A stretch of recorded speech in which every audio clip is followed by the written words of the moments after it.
எல்லாருக்கும் வணக்கம். எல்லாம் எப்படி இருக்கீங்க? இன்றைக்கி வந்து நான் சப்பாத்திக்கு குடமிளகாய் சைடிஷ் செய்கிறதுக்காக ரெடி பண்ணியிருக்கேன். சூப்பராக இருக்குது பாருங்கள். இது தோசை, ரைஸ் எல்லாத்துக்குமே சாப்பிட்லாம். இன்றைக்கி நான் சப்பாத்திக்காக இன்றைக்கி பண்ணியிருக்கேன். வாங்க போகலாம் வீடியோக்குள்ள.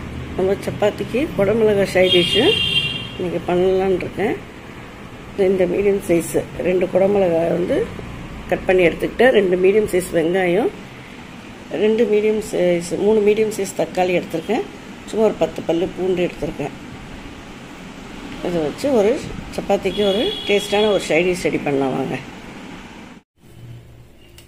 கொஞ்சம் எண்ணெய் விட்டுக்கோங்க.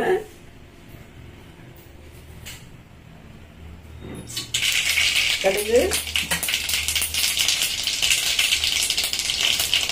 ஒரு 10 பல்லு பூண்டு,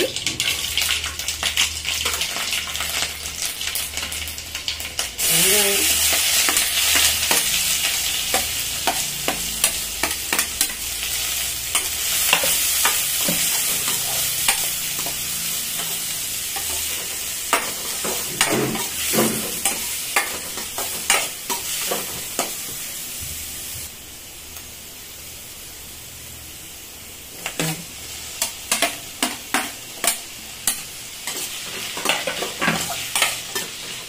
சப்பாத்திக்கு இது கொஞ்சம் ஈஸியான ஒரு சைட் டிஷ்.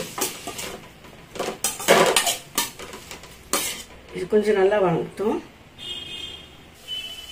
கொஞ்சம் நல்லா தக்காளி நல்லா வதங்கினதுக்கப்புறம் இந்த குடமிளகாய் போட்டுக்கலாம். நான் பக்கத்தில் போடல, கொஞ்சம் எல்லாமே வெயிட் பண்ணி தான் போடுறேன். உங்கள் வீடியோ எடிட் பண்ணுறதுனால உங்களுக்கு பக்கத்தில் டக்கு டக்குன்னு போடுற மாதிரி இருக்கும். எல்லாமே கொஞ்சம் நல்லா வதங்கணும். நல்லா வதக்கி வந்தோடனே குடமிளகாய் போட்டுருங்க.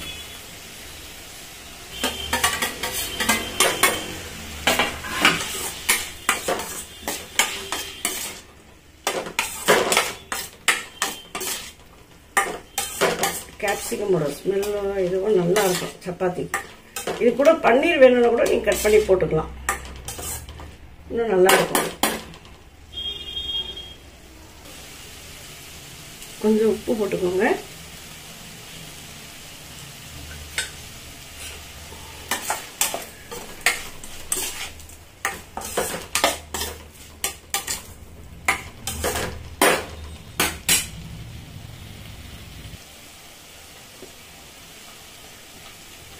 காரம் மட்டும் உங்களுக்கு எவ்வளோ தேவையோ அதுக்கு ஏற்ற மாதிரி போட்டுக்கோங்க.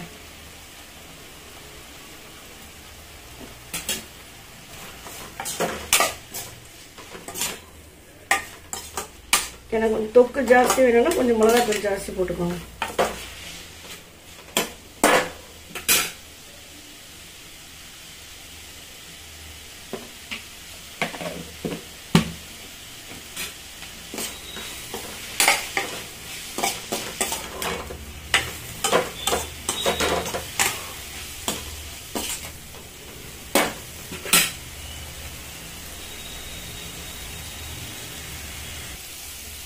தண்ணி ஊற்றிக்கோங்க.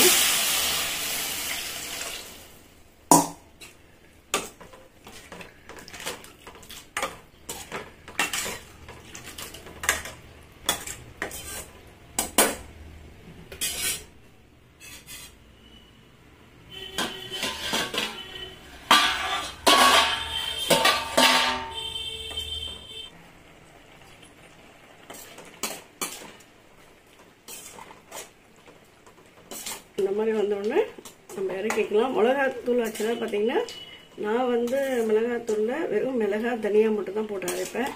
நிறைய பேர் மிளகெல்லாம் போட்டு அரைக்கிறவங்க கொஞ்சம் பார்த்து போட்டுக்கோங்க. இல்லை சரி, அடித்து அடுத்து சப்பாத்தி கூட நம்ம தொட்டு சாப்பிடலாம்.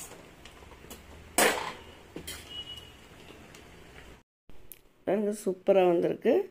இது நீங்கள் தோசை, சப்பாத்தி எல்லாருக்குமே சாப்பிட்லாம். ரொம்ப நல்லா, ரொம்ப ஈஸியானது கூட. ஏன்னா நம்ம சும்மா ஒரு வெங்காயம், ஒரு தக்காளி, ஒரு பூண்டு, குடமிளகாய் வேணுன்னா நீங்கள் பண்ணி சேர்த்துக்கலாம். சப்பாத்தியோட சூப்பரான ஒரு சைட் டிஷ். இது அடுத்த வீடியோ சந்திக்கலாம். நன்றி, வணக்கம்.